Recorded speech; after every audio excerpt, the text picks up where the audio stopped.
Баршаңызға қайырлы күн достар, сіздермен бірге Кәмшат. Бүгін сіздермен қуырылған мантының рецептісімен бөліскім келеді. Манты өте дәмді болып шығады. Екінші тамақ ретінде отбасыларыңызға дайындап қуантсаңыз болады. Видеоны соңына дейін көріңіздер.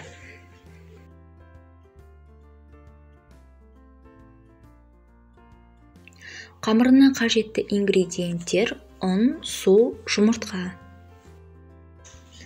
Ұнымызға жұмыртқамызды салып, суға мен бірден тұзды салып алдым. Тұз қосылған суымызбен жұмсақ қамыр илейтін боламыз.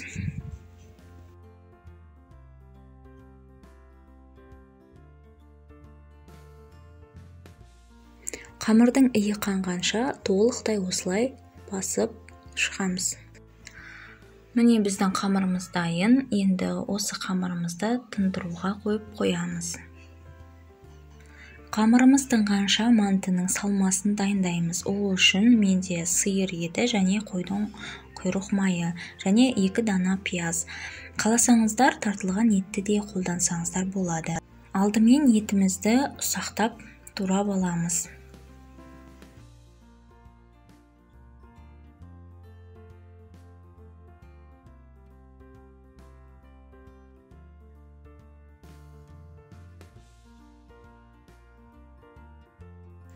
Еттің көлемі осындай ғана көлемде болуы керек. Одан кейін қойдың құйрық майын да дәл сондай формада пішінде турап аламыз.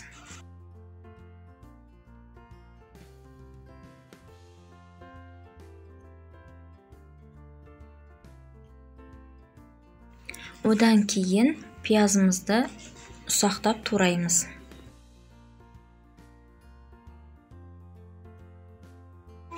Пияздың көлеміден осындай кішкентай кубик түрінде болуы тиіс. Дәміне қарай тұз, бұрыш қосамыз.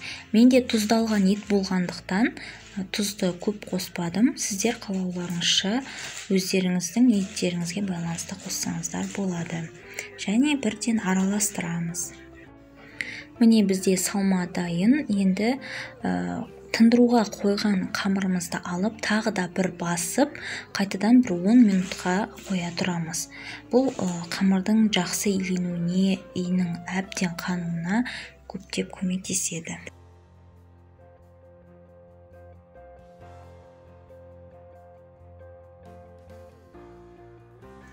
Қамырымыздың толықтай дайын. Енді осы қамырды 3 бөлікке бөліп, домалақтап, жаятын бөлікті ғана алып қалып, қалған 2 бөлігін бетін жауып қоя тұрамыз.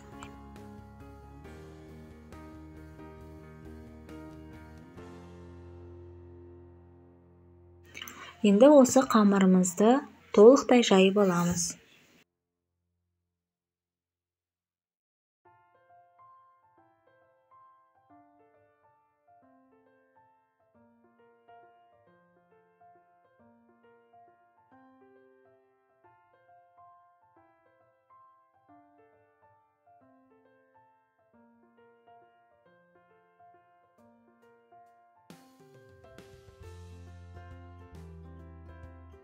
Қамырдың жұқалығы осындай болуы керек, қатты жұқа болмауы тиіс. Осы қамырымызды домалақтап кесіп аламыз. Бірден айтамын, қолыңызда не бар, сонымен кессеңіз болады. Дөңгелек үлкен көлемде болу керек, себебі өрген кезде ол өте кішкентай болып қалады. Осындай көлемде болса жеткілікті.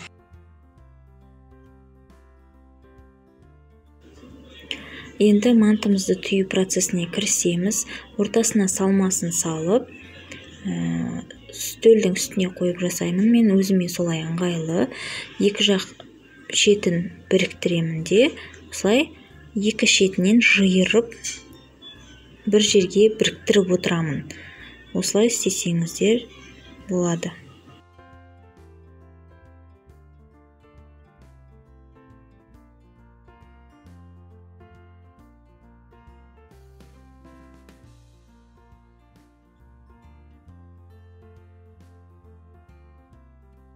Міне бізде мантының түйілген түрі дәл осындай болып шығады.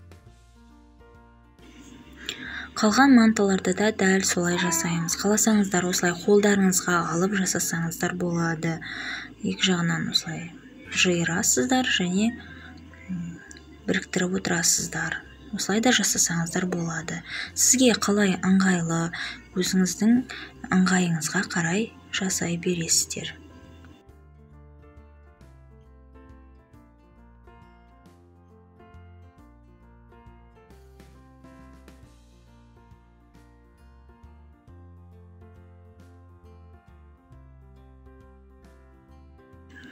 Барлық мантыны дәл осындай тәсілмен және осындай формада түйіп шығамыз.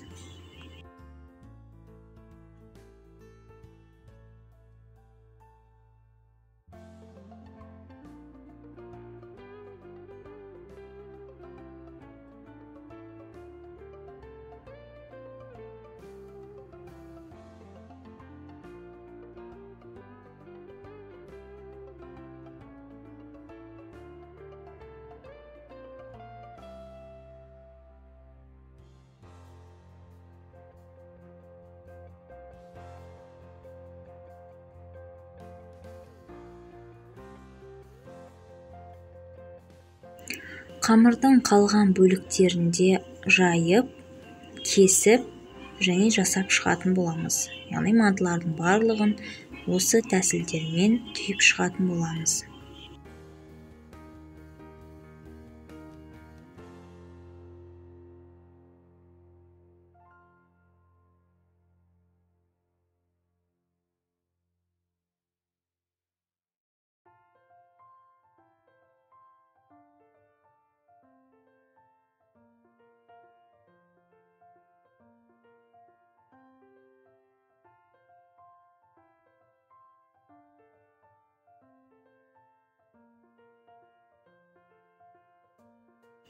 Табамызға май құйып, қыздырып, осы мантылардың барлығын қуырып аламыз.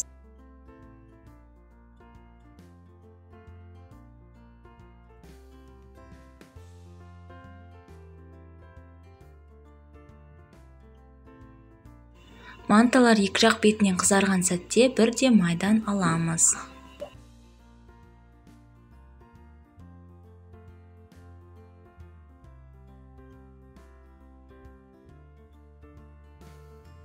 Қалған мантыларды да дәл осылай қуырып аламыз.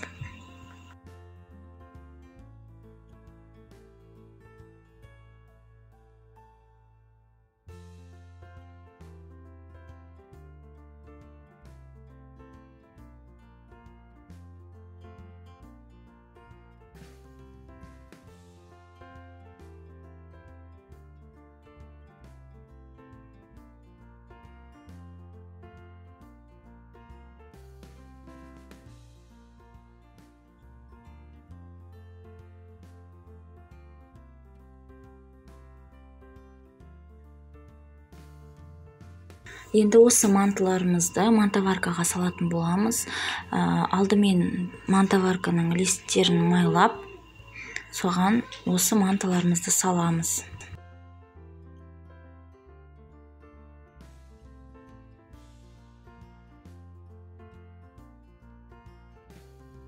Мантаваркада 20 минут пісіреміз.